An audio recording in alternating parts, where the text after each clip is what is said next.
আসসালামু আলাইকুম। আমি আজকে আপনাদের সামনে কিছু গুরুত্বপূর্ণ কথা এবং কিছু অনুমেয় কষ্ট এগুলো বলার জন্য এসেছি। আমি একজন পুলিশ সদস্য। আমি সমগ্র জাতির কাছে একটা অনুরোধ নিয়ে আসছি এবং আমার যারা পুলিশ ভাই বন্ধু ব্যাটসম্যান যারা আছেন, আমি সকলের উদ্দেশ্যে কিছু কথা বলার জন্য আসছি। সমগ্র দেশের মানুষের সামনে কিছু কথা বলার জন্য আসছি। যারা আজকে এই নতুন স্বাধীনতা অর্জন করেছে, যে সমস্ত ছাত্ররা মারা গেছে, সাধারণ মানুষ মারা গেছে, সর্বস্তরের জনগণ যারা মারা গেছে, আমি তাদের প্রতি সমবেদনা এবং দুঃখ প্রকাশ করছি। এবং আমার যারা পুলিশে যারা মারা গেছেন যে সমস্ত ভাইয়েরা, তাদের প্রতি আমার সমবেদনা, তাদের পরিবারের জন্য আমার সমবেদনা। তো আমরা নিম্নপদস্থ কর্মকর্তারা যারা ডিপার্টমেন্টে চাকরি করি, আমাদের আদেশ মানতে হয়, নির্দেশ শুনতে হয়। আজ দেখেন যে সাধারণ শিক্ষার্থীরা মারা গেছে, পুলিশ যারা মারা গেছে তারা সব নিম্নপদস্থ কর্মকর্তারা, যারা আদেশ দিচ্ছেন নির্দেশ দিচ্ছেন, তারা কিন্তু কেউ মারা যায় নাই, বা অন্য কোনো বাহিনীর কোনো সদস্য মারা যায় নাই। তো এখানে একটা প্রশ্ন থেকে যাবে, পুলিশ কেন, পুলিশ কেন হয়? Police is so called. Police আজকে দেশের জাতীয় ভিলেন। এই পুলিশ সর্বপ্রথম ৭১-এর মুক্তিযুদ্ধের সময় রাজাকার বাহিনীর বিরুদ্ধে প্রথম কাউন্টার অ্যাটাক রাজারবাগ থেকে দিছিল। আর সে গৌরবময় ইতিহাস উজ্জ্বল পুলিশের আর জাতীয় ভিলেনে পরিণত করেছে কিছু স্বার্থান্বেষী মহল। আমাদের পুলিশের কিছু স্বার্থবাদী পুলিশ কর্মকর্তারা, যারা বড় বড় চেয়ারে বসে, বড় বড় জায়গায় বসে আমাদেরকে ব্যবহার করে তাদের স্বার্থ উদ্ধার করছে। আজ এতগুলো মানুষ মারা গেছে। আমি একজন পুলিশ, এর বাইরে আমি একজন ছাত্র ছিলাম। পড়ালেখা শেষ করে আমি চাকরিতে ঢুকছি। এটা আমার অপরাধ না। আমার ডিপার্টমেন্টকে কলুষিত করছে, এটা অপরাধ। আমি একজন সন্তানের বাবা, আমার 2 বছর বয়সে একজন সন্তান আছে। তো আমি একজন বাবা হিসেবে আমি মেনে নিতে পারি নাই। আমার ভাইয়েরা মারা গেছে, তা ছোট ছোট ছেলেমেয়েরা বলতেছে আমার বাবা কই, আমার বাবা কই। এগুলো মেনে নেওয়া যায় না, এগুলো কোনো মতেই মেনে নেওয়া যায় না। যারা সাধারণ মানুষ মারা গেছে তাদের পরিবারের কি অবস্থা? আজ আমার পুলিশে যেখানে পাচ্ছেন সেখানে নির্মমভাবে মৃত্যুবরণ করতেছে, পিটিয়ে পিটিয়ে মারতেছে। এর কারণ কি? আজ আমাদের কিছু স্বার্থের না স্বীকৃত বড় মহলের অফিসারদের কারণে। তারা বিভিন্ন লোকের তোষামোদি করে, বিভিন্ন পর্যায়ে আমাদের ঘাড়ে বন্দুক রেখে তারা মনে করেন দিনের পর দিন আমাদের নির্যাতন করে মানুষের বিরুদ্ধে লেলাই দিছে। হাজার হাজার কোটি টাকার মালিক হয়ে তারা এখন গা টাকা দিছে। এই মৃত্যুর ভার, এই পুলিশ মৃত্যুর ভার কে নেবে? পুলিশের মৃত্যুর বিচার হবে না এই বাংলাদেশে, আমি জানি। কিন্তু যারা এই নির্দেশদাতা, যারা এই নির্দেশ দিয়েছেন, তাদের প্রত্যেকের বিচার হবে। এবং চিহ্নিত যেসব পুলিশ অফিসারে পুলিশ ডিপার্টমেন্টে আছে, তাদের অবিলম্বে প্রত্যাহার চাই এবং তাদের বিচার চাই, যারা নির্দেশ দিয়ে সাধারণ মানুষকে খুন করাইছে পুলিশকে দিয়ে। আচ্ছা, এতগুলো পুলিশ মারা গেছে, এই সম্পূর্ণ দায়ভার এই ডিপার্টমেন্টের অফিসারদের নিতে হবে। কোন অফিসার দেখছেন রাস্তায় মারা গেছে?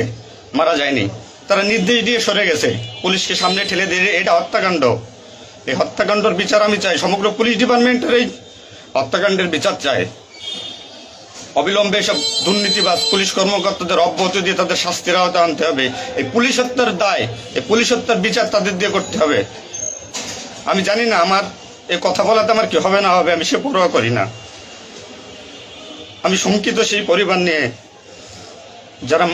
যারা মারা গেছে, তাদের ফ্যামিলি, তাদের বউ বাচ্চাগুলো এতিম হয়েছে। তা সাধারণ মানুষ মরেছেন, আমি তাদের থেকে ব্যতীত। নির্মমভাবে অত্যাচার করছে, এগুলো মেনে নেওয়ার মতো না।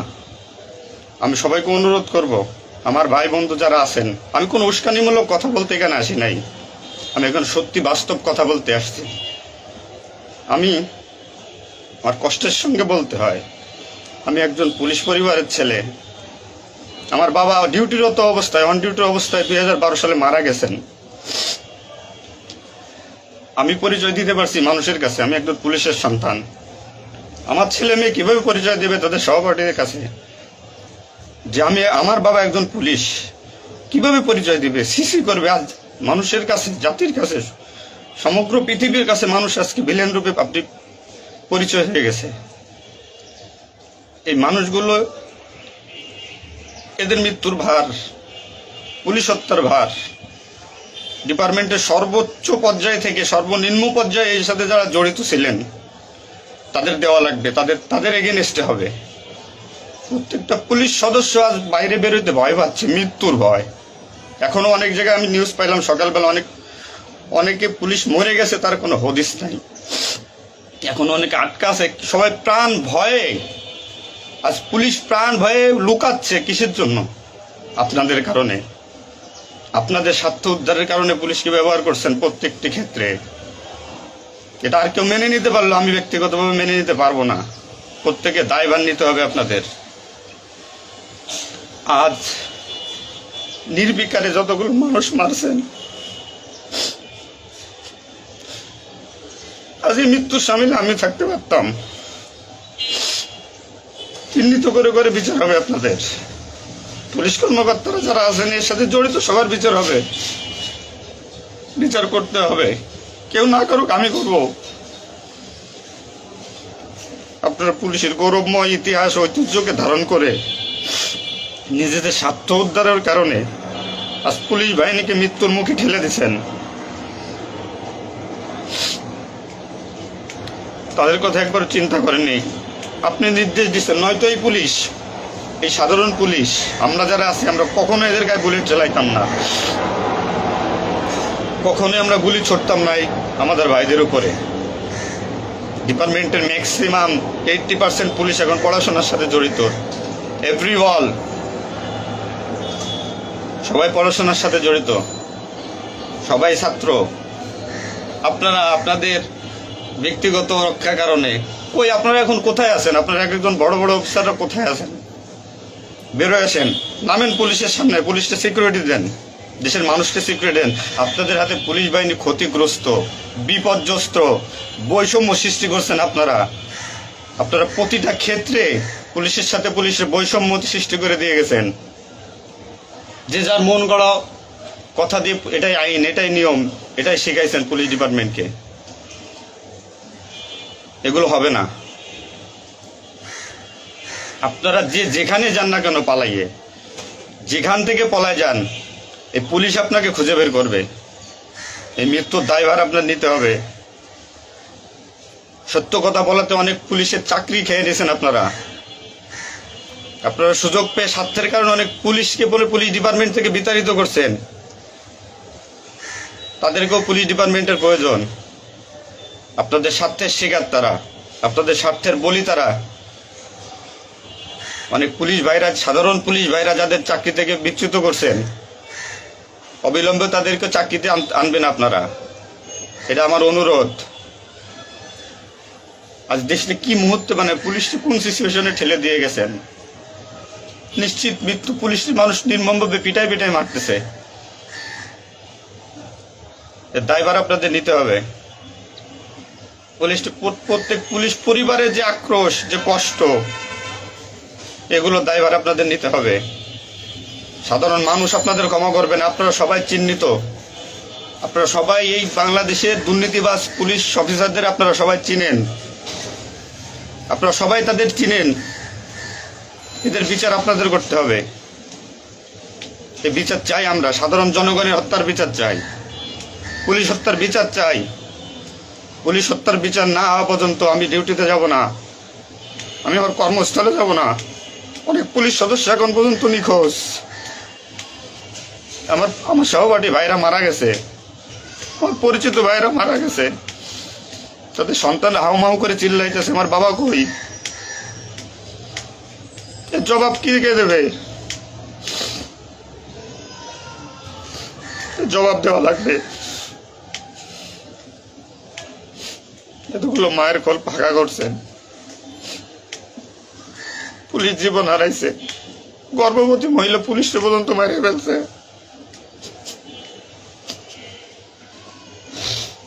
নির্মম ভাবে মারছেন। এই দোষ আপনাদের।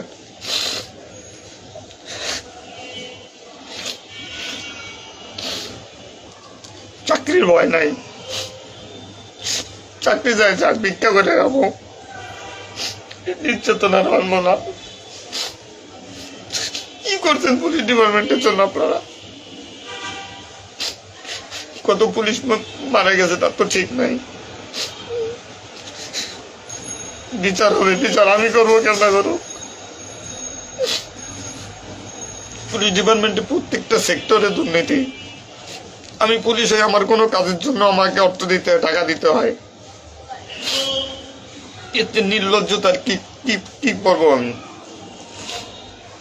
সাধারণ মানুষ দূরের কথা, আমরা কোনো পুলিশের কাছে সহযোগিতার জন্য গেলে তারা আমাদেরকে মূল্যায়ন করে না, কোনো কাজে হেল্প করে না, কোনো কিছুতে সুবিধা দিতে চায় না। আজ ডিপার্টমেন্টে বৈষম্য সৃষ্টি করে থেকে গেছেন আপনারা।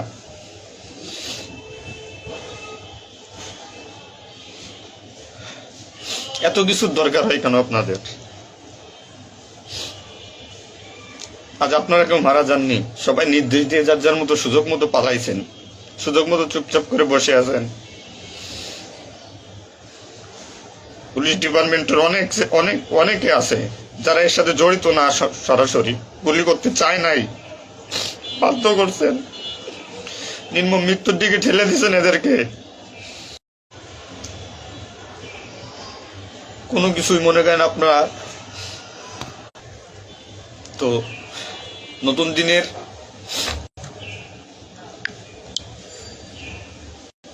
যে নতুন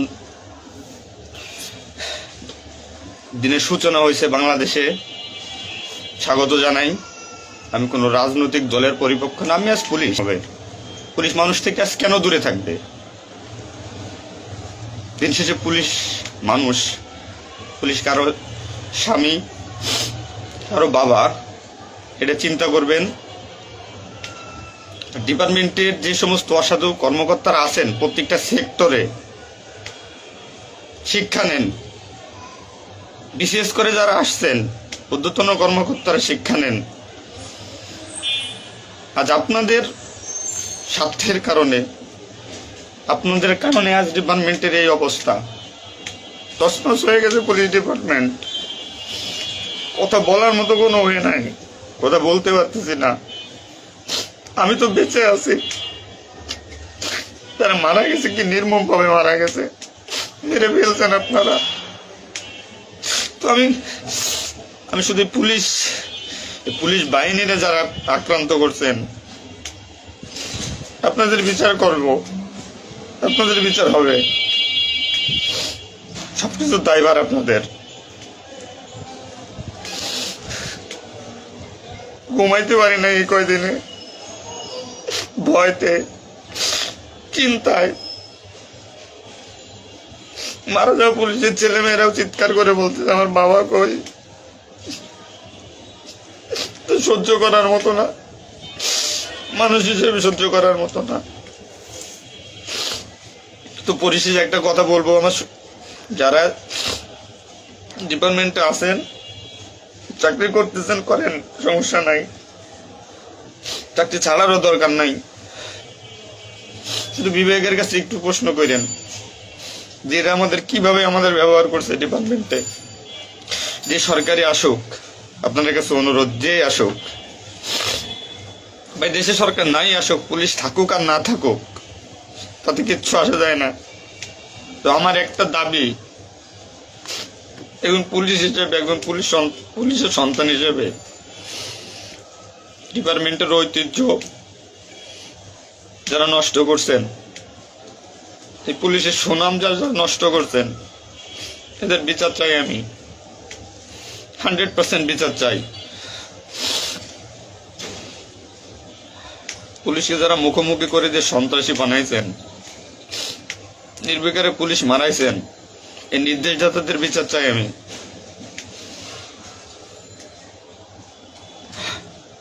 এবং দেশের আইন শৃঙ্খলা পরিবেশ নিয়ন্ত্রণে আনতে সর্বপ্রথম পুলিশ বাহিনীকে সুশৃঙ্খল করতে হবে। আমি আর অনুরোধ সবার কাছে যে আপনারা পুলিশের খারাপ চোখে দেখবেন না।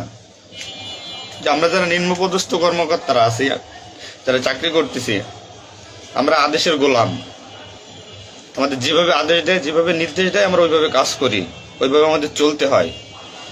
যে ভীতি না মানলে চাকরি চলে যাবে, যাক, এ চাকরির প্রতি আর এখন কোনো নাই। তবে আমার ডিপার্টমেন্টের যে সমস্ত ভাইরা মারা গেছে, সাধারণ মানুষ যারা মারা গেছে, তাদের আমরা আর ফিরে পাবো না, হয়তো পাবোই না। তো আমার একটা অনুরোধ, আগে পুলিশ বাহিনীটাকে সুশৃঙ্খল করুন, আইন শৃঙ্খলা সুশৃঙ্খল করবেন। এবং আপনারা যারা সাধারণ মনে করতেছেন পুলিশ ঘৃণিত, পুলিশ অপরাধী, হ্যাঁ পুলিশ অপরাধী, পুলিশ অপরাধ করছে তার চাকরি বাঁচানোর জন্য, এবং তার মাসুল পুলিশকে দিতে হয়েছে জীবনের বিনিময়ে। আপনারা দয়া করে কেউ পুলিশকে খারাপ বলবেন না। পুলিশের প্রতি অনেক, পুলিশ আপনাদের শুভাকাঙ্ক্ষী। এবং বাংলাদেশের যে বর্তমান পরিস্থিতির উপরে আমি একটা কথাই বলবো, সর্বস্তরের মানুষকে দেশটাকে আবার সুন্দরভাবে গড়তে হবে, এটাই সবচেয়ে বড় কথা। ফার্স্ট অফ অল এটাই হচ্ছে বাস্তবতা। দেশটাকে আমরা সবাই মিলে গড়ব। এবং পুলিশ বাহিনীর আপনারা যারা পুলিশে আছেন, আপনারা সুশৃঙ্খল হন, মানুষের প্রতি আনুগত্য হন এবং শিক্ষা নেন। এত বড় একটা স্বাধীনতা না হইলে এটা মানুষ কখনো বুঝতো না, বা আমরা পুলিশরা বুঝতাম না যে আমাদের অর্জন কি, আমাদের মানুষের আস্থা কি আমাদের উপরে, বা আমাদের কি করা উচিত। আপনার সবার কাছে অনুরোধ থাকবে, আমার পুলিশ ডিপার্টমেন্টের প্রত্যেকটা সেক্টরের বন্ধু বান্ধব, সিনিয়র জুনিয়র যারা আছেন, আপনারা শিক্ষা নেন, নতুনভাবে পুলিশ ডিপার্টমেন্টটাকে গড়েন, মানসিকতা চেঞ্জ করেন। এবং পুলিশ ডিপার্টমেন্টে যারা আপনাকে ব্যবহার করবে, যারা স্বার্থের জন্য ব্যবহার করবে, তাদের সরাসরি ধরিয়ে দেন, সরাসরি ধরিয়ে দিবেন। পুলিশের প্রত্যেকটা সেক্টরে দুর্নীতি, এই দুর্নীতিবাজদের ধরিয়ে দেন। এদের ধরায় না দিতে পারলে পুলিশ ডিপার্টমেন্ট কোনোদিন শুদ্ধ হবে না। আর দিনের পর দিন এরা মনে করেন আমাদের সাথে বৈষম্যমূলক সৃষ্টি করে এদের নিজেদের স্বার্থ হাসিল করবে। তো সবার কাছে আমার একটা অনুরোধ, আপনারা সবাই ভালো থাকবেন আর আমাদের পুলিশের জন্য দোয়া করবেন, যাতে আমরা সুশৃঙ্খল বাহিনী হিসেবে রিইউনিয়ন পুনরায় পুলিশ ডিপার্টমেন্টটাকে আবার গড়ব, এই শিক্ষা থেকে শিক্ষা নিয়ে যে পুলিশ কখনো মানুষের দুশ্মন নয়, পুলিশ মানুষের শত্রু নয়, পুলিশ মানুষের বন্ধু, জনগণের বন্ধু। এটা আমরা প্রমাণ করব। এই মানসিকতা নিয়ে তৈরি হন আগামী দিনের নতুন পুলিশ বাহিনী গড়ার জন্য। সবাই সবার নিজের প্রতি খেয়াল রাখবেন, ফ্যামিলির প্রতি খেয়াল রাখবেন, আমার জন্য দোয়া করবেন। আসসালামু আলাইকুম।